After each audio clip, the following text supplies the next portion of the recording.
New and changing information is being released every day. They're finding it difficult to keep up. So News4JAX's consumer investigator Lauren Verno is setting out to get answers to common questions.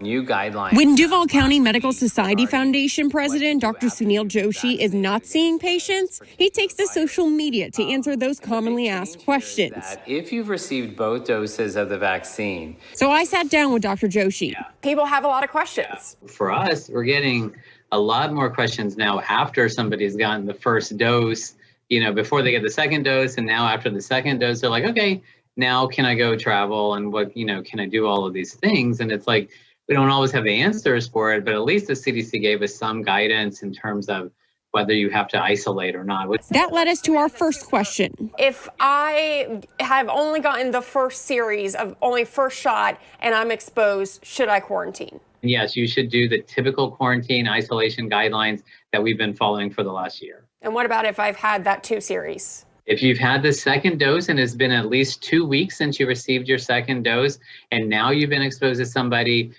who is tested positive or has COVID-19, you no longer have to isolate. Dr. Joshi says it takes about 2 weeks after the second dose to get the immunity. However, if you develop symptoms after being exposed to someone with COVID-19, it's recommended you get tested and isolate because... But that doesn't mean that they still couldn't get it. That definitely doesn't mean that you still can't get it. It's just like the flu shot, right? You get the flu shot. That doesn't mean you're not going to get the flu, but your chances of having a severe illness requiring hospitalization is significantly lessened. And that's what we're assuming will be the case with the COVID vaccine as well. But with Moderna and Pfizer's vaccine being 95% effective in protecting against the virus, the chances of someone getting it are drastically lower. But wearing a mask, staying socially distanced, and washing your hands regularly are still highly recommended, even if you got the vaccine.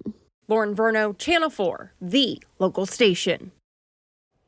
And you can find more answers to current vaccine questions, including how long the protections last and whether booster shots will be required on the coronavirus page at news4jax.com.